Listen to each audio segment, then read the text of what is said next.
Assalamualaikum warahmatullahi wabarakatuh. Perkenalkan, nama saya Anis Nurul Afifah dari Pendidikan Sosiologi 2021 kelas 3B. Di sini saya akan sedikit membahas mengenai peran sekolah dalam perkembangan pendidikan multikultural. Indonesia adalah salah satu negara multikultural terbesar di dunia. Bisa kita lihat dari sosiokultural yang beragam dan letak geografisnya yang luas. Pendidikan multikultural ini ialah pendidikan yang mempelajari mengenai rasa saling menghargai pada sebuah perbedaan, yang nantinya perbedaan ini tidak akan menjadi pemicunya konflik dan perpecahan.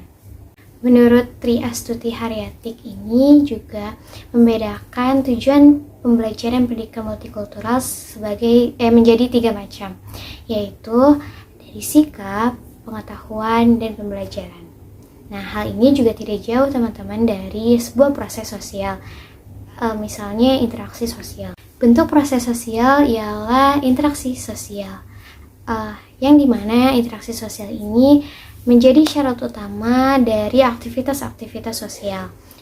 Hal ini juga menyangkut dengan interaksi antar orang perorangan, kelompok dengan kelompok, maupun orang perorangan dengan kelompok. Sekolah di samping menjadi tempat untuk mengembangkan kompetensi, namun sekolah juga bisa menjadi tempat berkembangnya kepekaan sosial di lingkungan tersebut, bisa menumbuhkan interaksi yang berjalan dengan baik pula. Maka dari itu, karakter siswa ini bisa dilihat dan dinilai ketika ia sedang berinteraksi dengan orang lain, karena sifat manusia tersebut atau siswa tersebut juga memiliki sifat yang makhluk sosialis selain individualis. Dan demikian, kompetensi ini menjadi sebuah indikator yang menunjuk pada perbuatan yang dapat diamati, dan sebagai konsep yang mencakup aspek-aspek keterampilan, pengetahuan, sikap, serta tahap-tahap pelaksanaannya secara utuh. Kemampuan sekolah dalam menyediakan pengalaman belajar juga sangat berpengaruh kepada anak didik maupun kemampuan dalam proses belajar, termasuk kemampuan dalam mengelola informasi belajar yang akan menjadi hasil dari belajar tersebut. Pendidikan ini juga tidak bebas dari nilai, namun syarat dan nilai ini menjadi sebuah nilai dari budaya. Pendidikan yang bernuansa berbudaya ini perlu berlangsung sejak jenjang usia dini, berlanjut pada jenjang pendidikan yang dewasa, bahkan hingga akhir hayat. Untuk mengenalkan anak didik kita dengan budaya, maka sekolah juga perlu dimodelkan menjadi lembaga budaya yang dapat memberikan siswa menjadi bisa lebih mudah untuk bisa beradaptasi secara alamiah dan berbudaya.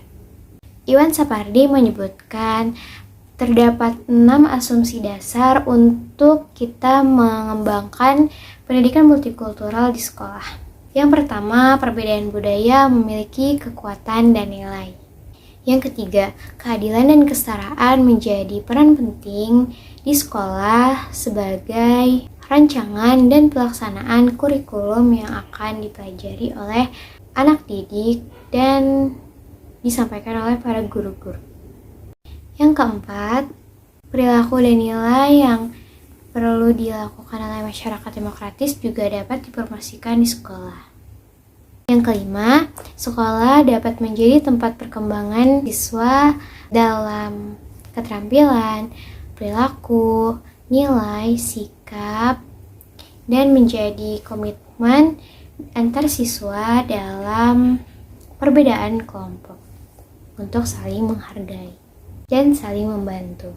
Yang keenam, kerjasama antara guru dengan pihak keluarga dapat menjadikan lingkungan yang mendukung dan menghargai multikulturalisme.